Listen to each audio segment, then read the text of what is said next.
Happy Monday, everybody. Coach Aaron here.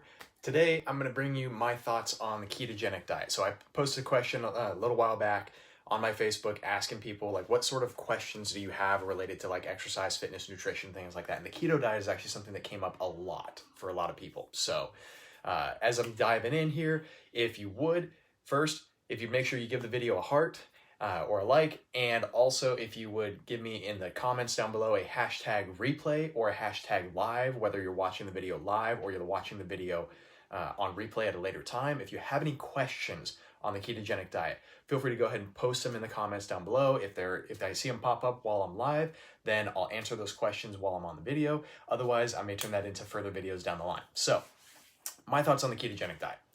First off, I don't believe that there is any such thing as a miracle diet, miracle cure, things of that sort. Now, that being said, I do think the ketogenic diet is actually a wonderful tool for certain types of people. Okay? So there are lots of people out there who, I like to divide people into two categories. There's lots of different arenas that you can divide people into two categories, but one kind of group of people, or like one sort of category that I've seen that I think makes a lot of sense for a lot of people, is that you have people who are what I refer to as moderators. These are the people where, if you give them just a little bit, they're cool. If you take it away, then they want it all. All right. If that's you, put moderator in the comments down below. And then there are other people who are very much all or nothing people. So they either need to have complete abstinence. They're called abstainers. Sorry, somebody's coming in my door. So they're called abstainers. So the people who they either have to have none or they have it all. And they have a lot of trouble in the middle. They're the people that they can't have just 6 M&Ms. They have to have the whole bag. Okay? That's me, by the way. I am an abstainer or an all or nothing person.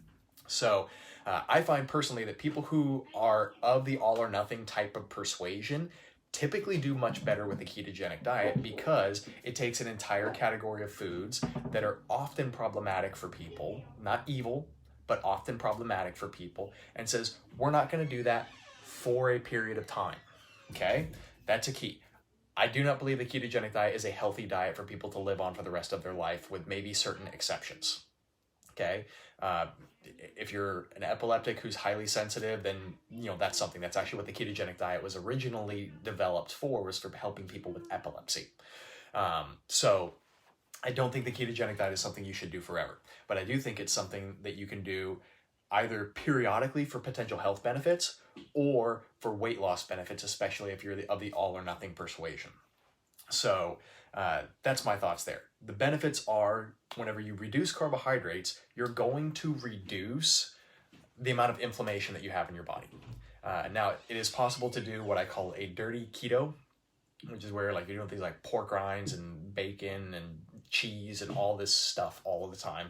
And I don't recommend that. I'm not saying you can't include any of those things, but that's basically what Atkins was several years ago. Atkins was kind of like Keto 1.0 before we had the ability to really test for ketones and figure out like why Atkins was working. And so Atkins was basically ketogenic diet 1.0. And what a lot of people were doing is they were just kind of eating like, okay, I can eat whatever I want so long as it's not a carb. While that might be true, and yeah, you can get into ketosis doing that, that doesn't always make you healthier. And I've seen people gain weight on a ketogenic diet. I've seen people lose health on a ketogenic diet from doing stuff like that.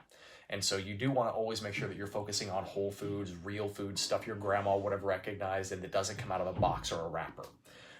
Again, I'm not saying that you should never do any of those things, but if that's all you're eating, you're going to still have problems. A friend of mine, actually, at one point, I was watching a video that he was doing, and he was telling everybody, okay, if you take somebody who's eating 100 grams of sugar per day, and then you have them switch to an equal amount of sweetener from something else, Splenda, sucralose, erythritol, you name it, you may have different problems, but you're still going to have problems. You need to reduce. And that's, I believe, absolutely true. You need to reduce the amount of junk coming into your body. Okay, so by reducing the junk and shifting away from foods like breads that even in their healthier form still can cause some level of inflammation, for a lot of people you can get a lot of good benefit from that. Also, Also, one of the other things is that your body does actually need carbohydrates in order to function optimally. Okay, I don't believe there's any such thing as an essential carbohydrate.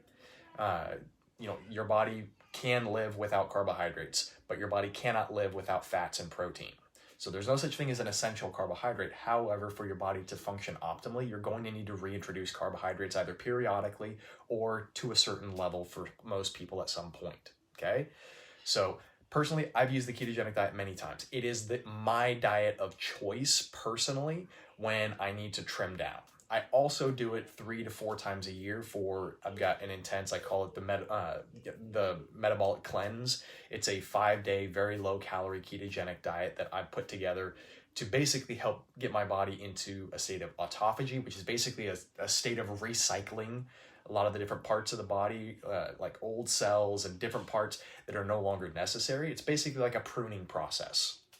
And maybe I'll do a video at some point about that. But I'll do that 2, 3, 4 times a year, 5 days, to kind of cleanse my body.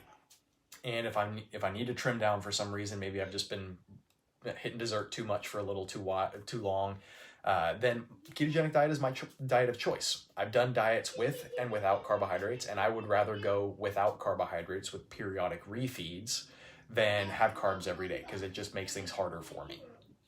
It's harder for me to say no whenever I can say yes some of the time. That's part of my personality. So, but I've also worked with lots of people over the years and found that the ketogenic diet for a lot of people is too stressful to basically say no to these things all of the time. And it's just, it doesn't work as well for them.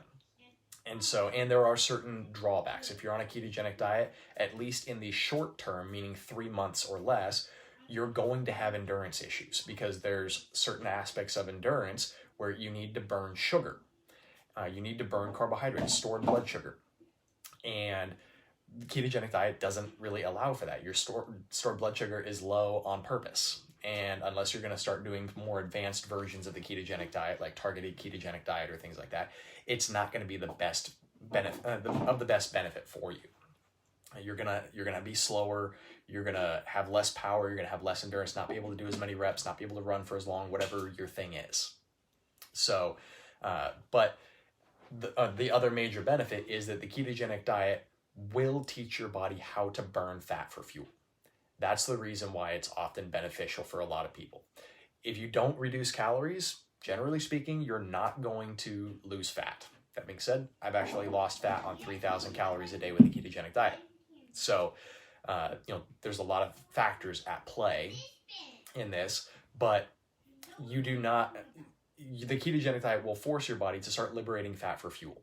That's the main benefit for a lot of people, because we've become so sugar dominant. I consider all carbohydrate sugar. We've become so sugar dominant that your body's enzymes for liberating fat and then burning that fat start getting down regulated. You don't need them, so you put them away, you eliminate them.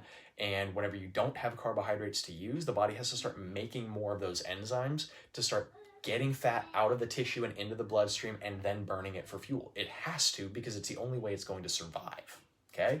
So these are some of my thoughts on the ketogenic diet. I'm not sure if this answers many of your questions. If you have any other questions related to the ketogenic diet, I'd love to hear them so that I can answer them for you. Again, my general stance is it is a wonderful tool, but it is not the right tool for everybody. All right. I hope this is helpful. I hope you have a wonderful, wonderful day and a fantastic week, and I will see you on Wednesday. Catch you later.